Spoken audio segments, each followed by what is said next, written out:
지구촌 및 전국 시청자 여러분 안녕하십니까. 난가이브TV입니다. 지난번 56편 화이트하우스 내부 구조와 임대 조건이 확정되어서 오늘 알려드리고자 합니다. 그리고 진짜 마을 발전 기금의 실체와 기농기촌의 진실을 말씀드리고자 합니다. 지난번 영상에서 집주인의 갑작스런 상황 발생으로 내부의 모습을 보지 못하였고 임대 조건도 정확히 하지 못했습니다. 임대 조건은 200평의 밭을 사용하는 부분 때문에 월 15만원의 임대료를 지불해야 한다고 했습니다만 집과 창고 그리고 닭장 밭 206평 그리고 하우스 등 전체 약 546평을 6년 임대에 월세 10만원과 첫해 월세 감면으로 마무리되고 임대인이 보일러까지 교체해주는 파격적인 조건으로 정리되었습니다. 집 상태도 다른 빈집들에 비하면 도배 장판 외에 꼭 수리할 부분이 거의 없을 정도입니다. 그러면 내부 동영상을 보겠습니다.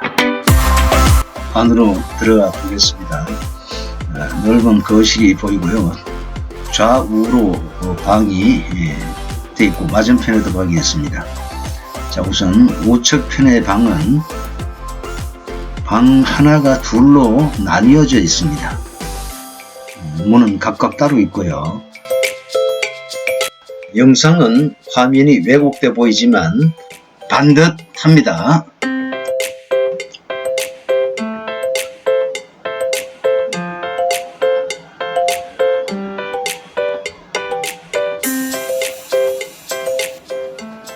에어컨이 설치되어 있습니다.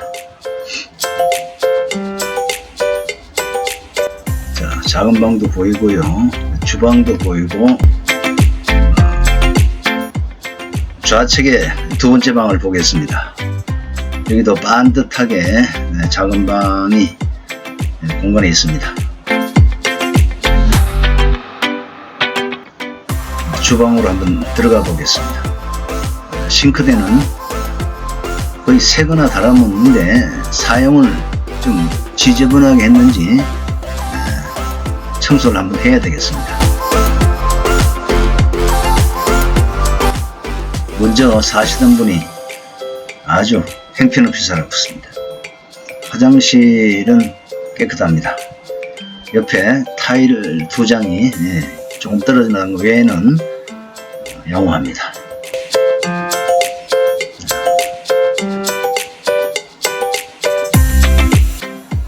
거실에서 바깥을 내다본 모습이고요. 자, 작은 방, 어린이 방 정도 되는 방 공간이 있습니다. 방이 총 이 집은 3개가 되겠습니다.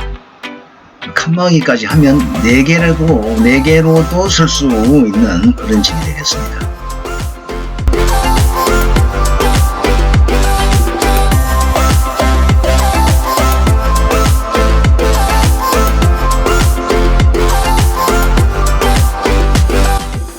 별채의 창고인데요. 창고는 두 곳으로 되어 있습니다만 한 곳은 주인이 서기로 하고 저렇게 문을 잠겨 놨습니다. 창고 내부는 깨끗해서 별도의 작업 없이 공사 없이 그대로 쓸 수가 있습니다. 6편의 빈집의 내부를 보았습니다. 여기까지 하겠고요.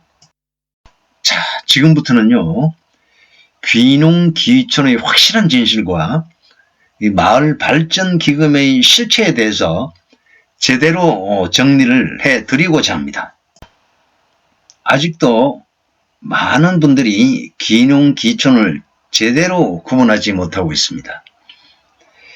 귀농은 한마디로 직업을 농업으로 바꾸는 일입니다.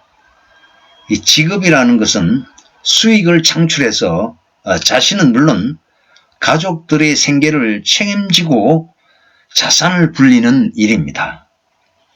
최소한 전답 300평 이상을 소유하거나 임대를 하여 농업경영체 등록을 하고 농사를 지어야 하거나 관련 일을 해야 합니다. 개인의 집이나 주변에 작은 텃밭이나 가꾸고 경작하는 것은 귀농이 아닙니다. 이 농사로 생활하고 가족 부양하며 자산을 불려야 하는데 도시에서 다른 직업을 가지고 살다가 귀농하여 농업으로 직업을 바꾸어서 수익을 창출하기가 솔직히 정말 어렵습니다. 일반적으로 귀농을 하는 대부분의 사람들이 일종의 환상에 의해서 귀농을 결정하는 분들이 많다는 것입니다. 물론 귀농하는 모든 분들이 실패를 하거나 어려운 생활을 하는 것은 아닙니다만 성공 확률이 대단히 낮다는 것입니다.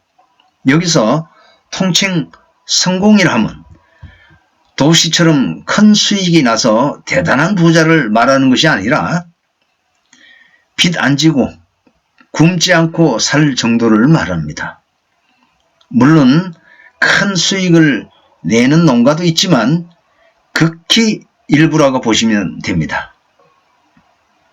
때문에 귀농 귀촌을 싸잡아 비난하고 부정하는 사람들이 많은 것입니다. 가령 100명이 귀농해서 95분이 포기한다면 이 귀촌은 정반대로 생각하시면 이해하기가 쉽습니다. 귀농은 사전에 투자금을 지참하거나 투자금이 적으면 투자를 받을 수 있는 연령이 되거나 해야 합니다. 집도 절도 없이 거의 빈털터리로는 귀농 정착이 어렵습니다.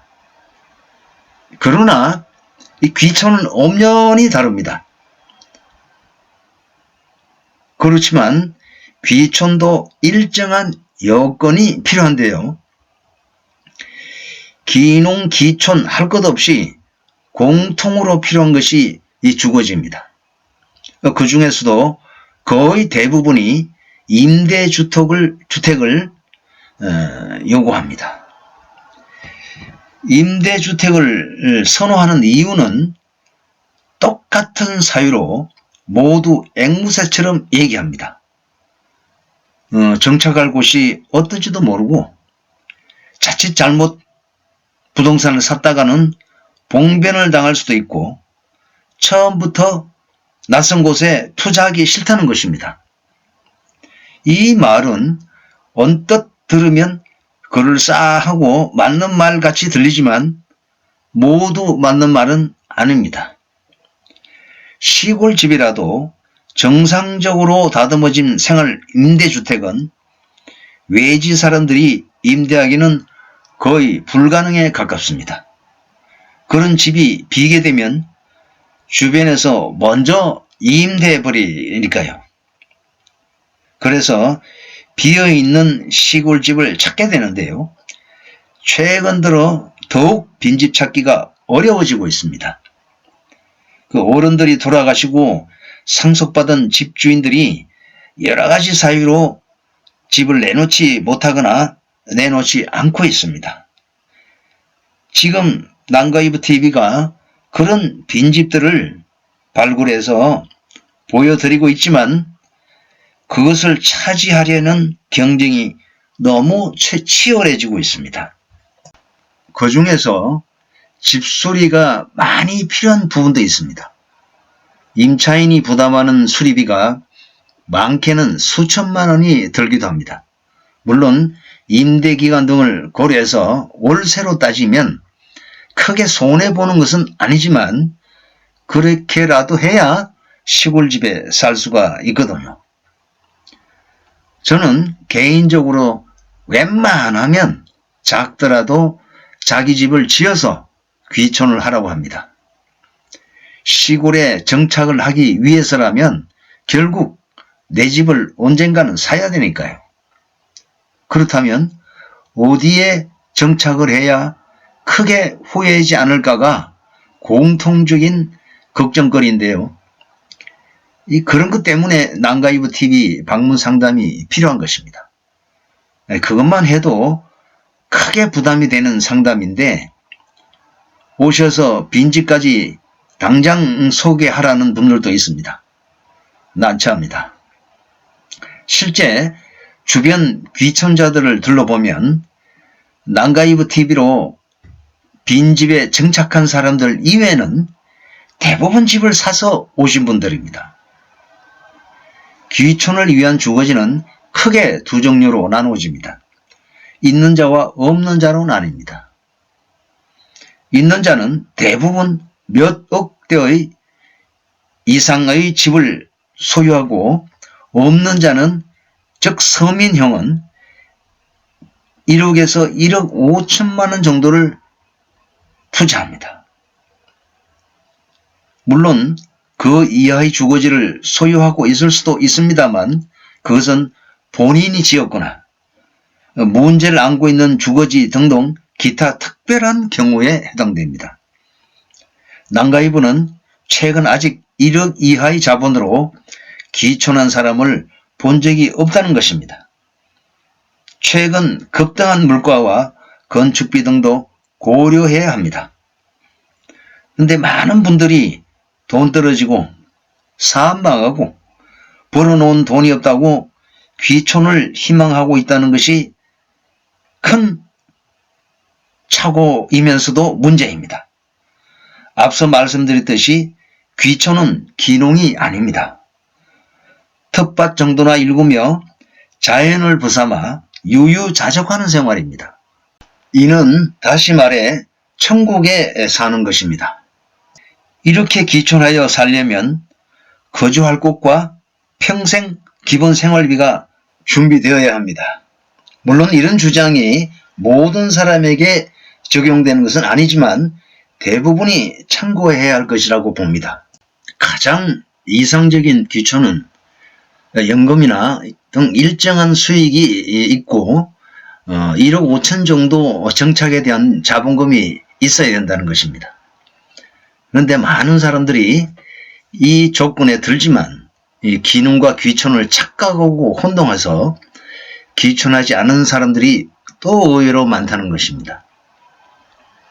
또 귀촌은 각종 생활 인프라가 문제가 된다고는 하지만 구례 같은 경우는 대학병원이나 금융, 교통에 있어서도 크게 불편이 없는 곳입니다. 그렇지만 시골은 다 동일할 것이라는 선입견을 가지고 있는 것도 귀촌을 망설이는 문제로 보입니다. 자, 다음은 시골 임대 빈집인데요. 시골 임대 빈집을 차지하기 위해서는 정확히 알아야 될 부분이 있습니다. 최근 들어 임대나 매매 등 시골 빈집을 주인들이 잘 내놓지 않는다는 것입니다. 시골 무상 임대 빈집을 구하는 방법은 크게 두 가지입니다. 본인이 전국을 돌면서 발품을 파는 것이고요. 두 번째는 관련 유튜버를 활용하는 것입니다. 일단 전국을 돌면서 발품을 팔면 시간과 비용이 엄청납니다. 또 누구는 마을 이장님을 만나서 잘 말하면 집을 얻을 수 있다고 하지만 그것은 확률 100분의 1도 되지 않습니다. 저도 이 동네 작가를 하고 있는 공식 홍보요원이지만 마을 이장을 만나기가 그리 쉽지 않습니다. 일부 월세가 있긴 하지만 임대료가 비싸거나 조건이 좋지 않습니다. 유튜브를 활용하면 우선 비용은 들지 않지만 경쟁이 치열합니다. 그리고 세상에는 공짜가 없다는 원칙을 명심해야 합니다. 난가이브 TV 역시 엄청난 노력과 시간과 비용을 들여서 빈집을 발굴해서 공짜로 도와주면 얼마 못 가서 굶어 죽을 수도 있습니다. 다만 귀촌자들의 입장에서는 귀촌 비용에 대해 가성비를 계산해 볼 필요는 있습니다. 자, 이 정도면 귀촌, 귀농에 대해서 기본은 알았으리라 보고요. 기촌이 돈 없으면 시골로 간다는 것이 아님을 잘 알게 되었으리라 봅니다. 다음은 시골 마을 발전 기금의 실체인데요. 많은 유튜버들이 여기에 대해서 여러 가지 설명을 하고 있지만 다시 정리해 드리겠습니다. 시골 마을 발전 기금은 시골 마을마다 대부분 존재합니다만 간혹 없는 마을도 있기는 합니다. 문제는 다양한 금액과 발전 기금이라는 명칭하고 기원에 대해서는 정리를 해야 할 것 같습니다. 시골의 마을 단위는 옛날의 한 원주민 부족이라고 생각하면 좋을 듯 합니다. 지금은 도시 등 외부에서 한두 명씩 전입이 되다 보니까 그 정도의 정서는 아니지만 출발은 거기에서 한 것이라고 보면 되겠습니다. 예전에는 국가의 지원도 많이 없었고 오로지 자체 비용으로 자급자족해야 했습니다. 상조회 같은 방식으로 주민들이 각자 부담을 해서 마을의 각종 공동으로 드는 비용을 충당했고요. 특별 기부 등으로 돈의 여유가 생기면 여행이나 회식을 하기도 했습니다. 지금도 그렇게 쓰이기도 합니다. 마을 공동 비용이라는 것은 가령 마을 공동 식수로 지하수를 사용하면 급수펌프용 전기세나 마을 주민들이 농사를 짓기 위하여 개설하고 확장하는데 개인의 땅을 농로에 수용해야 할 경우에 그에 따른 매입 지출과 마을 길흉사의 금일봉 지급 등에 서여지고 있었다고 합니다.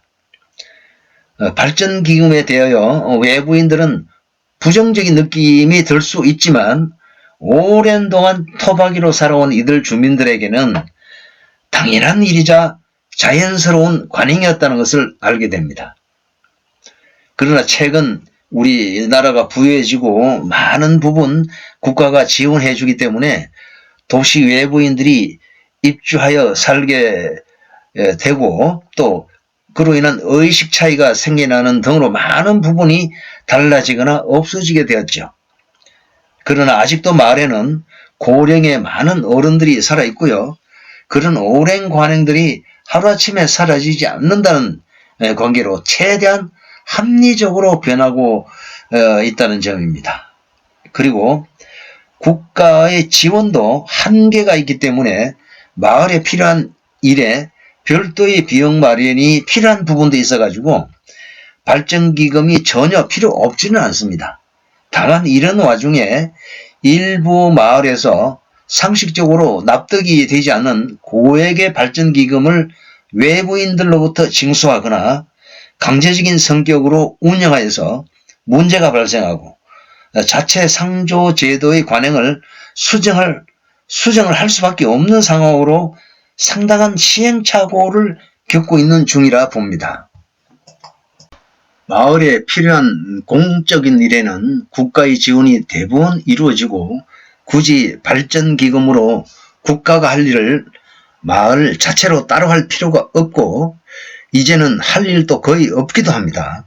실제로 제가 마을마다 취재를 하다 보면 당국에서 비용을 지원해 준다 해도 대부분의 이장님들이 이제는 더 할 것이 거의 없다고 하십니다. 또 실제로 발전기금이 전혀 없는 마을도 있습니다. 그 일부 문제가 되고 있는 부분은 발전기금의 액수인데요. 일반적으로 난가위부가 구례군 약 40개 마을을 취재한 결과 평균 마을당 발전기금으로 받는 액수가 30에서 50만 원 선입니다. 이 정도는 아직 외부 입주자들의 입장에서는 그렇게 반발하거나 부정적으로 보지 않은 것 같습니다. 다만 그 금액이 100만 원대를 넘어가면 문제가 되기도 하는데요. 아직 그런 마을을 저는 보지는 못했지만 제가 생각해도 그건 아닌 것 같습니다. 외부인이 입주하여 마을의 분위기도 잘 몰라 함부로 항의하거나 이의 제기를 할 형편도 못 되지만 나중에 알고 보면 전혀 근거가 없는 경우가 나타나기 때문입니다. 점점 발전기금은 아예 없애거나 없어지는 추세이고 30만원에서 50만원을 받는 마을에서는 그 사용처가 다양한데요. 어차피 마을 사람들을 위하여 사용되므로 크게 문제나 반발이 발생하지 않은 것 같고 그 사용처는 대체로 마을회관에서 회식 부식비로 사용되거나 마을 기념일이나 특별한 날에 사용하는 것으로 하고 있습니다. 이 부분에 대해서 정답은 아니지만 귀촌자들이 전입을 하게 되면 마을 사정을 알아보거나 이장님에게 물어봐서 자진해서 30에서 50만 원을 내는 것이 현재 시골 정서로서는 무난하다 하겠습니다. 굳이 안 내도 된다고 하는데 낼 필요는 없지만요. 한 번쯤 마을분들 식사 초대를 좋게 생각하면 좋은 풍습이라고도 생각할 수 있을 겁니다. 마을 식사는 보통 넓고 주방시설이 잘 갖추어진 마을 회관을 빌려서 재료비만 주면 마을분들이 조리도 같이 해주고 다 같이 수고해 주십니다. 지금 여러 마을에서 발전기금에 대한 정의에 대해서 우왕좌왕하는 경우도 봤습니다. 아마도 발전기금이라는 것은 차츰 사라지리라 봅니다만 어쩌면 끈끈한 시골 정서까지 사라지는 게 아닐까 하는 걱정도 됩니다. 오늘은 여기까지 하겠습니다. 감사합니다.